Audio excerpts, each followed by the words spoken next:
Et donc, comme c'est en lien avec le CRA, on va surtout parler des conditions des personnes étrangères. Centre de rétention administrative.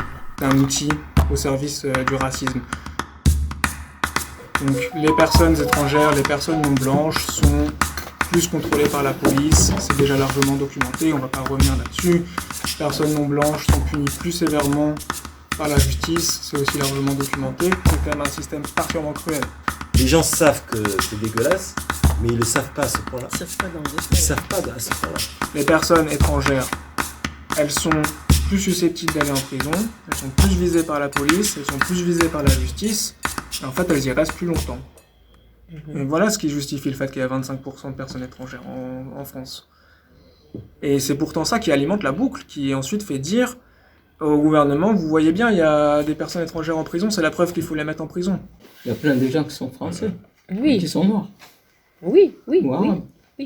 absolument. Il y a même des personnes françaises en CRA, ce qui est normalement pas possible, mais parce que des personnes qui parlent trop fort arabe dans la rue, eh ben, on vérifie pas bien leur identité. C'est dans les rapports de la CIMAD que tu donnais, là, il y a eu des erreurs judiciaires, enfin des erreurs administratives, et des personnes françaises ont fini en CRA.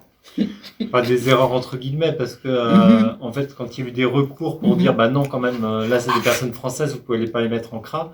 Ils se sont dépêchés de pas, enfin ils ont pas pris en compte les recours tout de suite. Il y a un premier juge qui a dit ah bah non, mais c'est pas je suis pas le bon juge, il faut demander au suivant. Pendant ce temps-là, il y a la préfecture, elle a pas besoin d'attendre une décision de justice pour relâcher les gens. Et en fait, juste ils jouent le temps, ils font le report, machin. Et même quand ils se rendent compte que, enfin une erreur, je sais pas si c'est une erreur, c'est que eux ils considèrent que qu'il y a des troubles à l'ordre public potentiellement, et puis que c'est leur habitude de fonctionner. Pour enfermer les gens, soit il faut qu'ils aient fait un délit, mais alors s'ils n'ont pas fait de délit, la loi est floue là. On est dans l'administratif, on n'est pas dans le pénal. Du coup, même quand ils se rendent compte que les personnes sont françaises, ils font traîner quoi. C'est ce que je disais, les dérives ont déjà commencé. Et ça va s'amplifier. Par ceux qui promeuvent les lois racistes, par ceux qui promeuvent les constructions des CRA, c'est qu'il y a 25% de personnes étrangères en prison. Et ça, on nous dit, c'est la preuve que ce sont des délinquants. Et nous, c'est pas ça qu'on dit, c'est que, en fait, le fait qu'il y ait 25% de personnes étrangères en prison, alors qu'il y a 10% de personnes étrangères dans la société française, je parle de la société métropolitaine, c'est parce que ces personnes-là sont beaucoup plus ciblées et qu'on les assigne à des rôles de délinquants.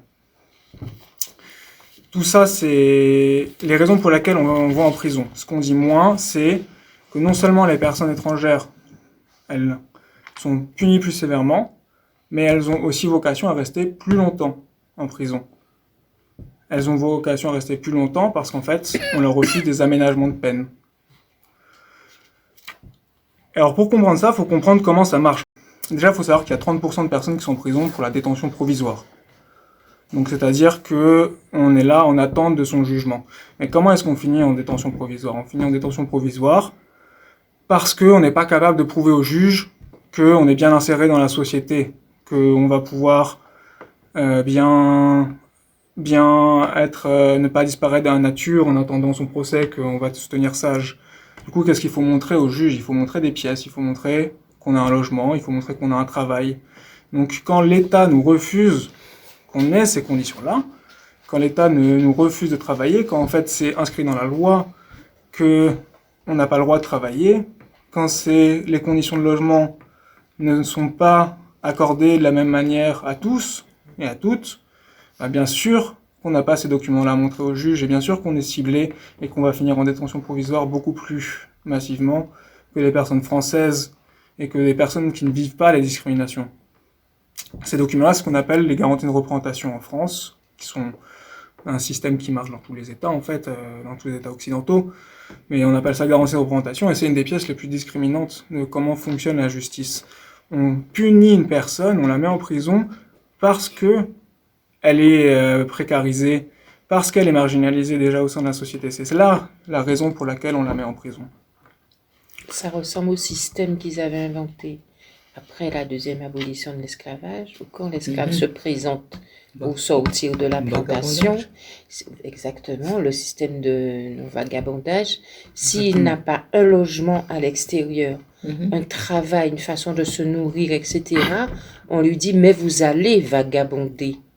Et on ne peut pas laisser des cohortes de Noirs vagabonder dans les rues de la République. Donc, vous allez retourner d'où vous venez, donc dans la plantation, demander à votre ancien maître s'il veut bien vous accueillir de nouveau. Et c'est une aubaine pour ce maître qui va dire, ouais, mais tu travailles pour moi, mais comme tu dois payer ta nourriture et ton logement, etc., donc en fait, tu me dois plus que le salaire que je te donne. Donc c'est une façon de maintenir encore... Et tu sais qu'à l'époque, ils avaient ouvert des chantiers d'État.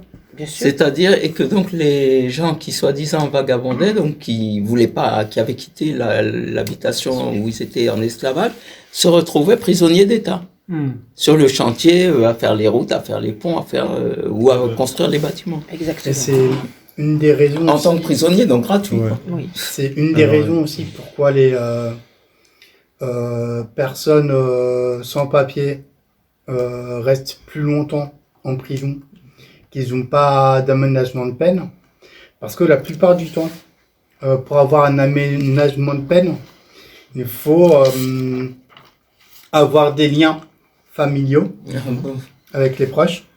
Or, quand tu viens d'arriver, que t'es pas né dans ce pays, bah t'as pas de proches dans ce pays. Tu es isolé. C'est ça. Mais aussi que il faut que t'aies une insertion, enfin un travail. Or, étant donné que déjà t'avais sans doute pas de travail avant d'aller en prison. Parce que l'État te refuse d'en avoir. Oui, Parce tu n'as que pas le permis de travailler. l'État te refuse d'en avoir. Si en plus, en sortant de prison, il y a de la réticence à prendre des prisonniers Donc c'est fini. à salarier des prisonniers, bah c'est sûr, c'est certain, non, tu n'auras pas de travail en fait. Et C'est tu ça. n'auras pas une promesse d'embauche en sortant de prison C'est clair. qui pourrait te faire sortir de prison, quoi. Mais oui, Et oui.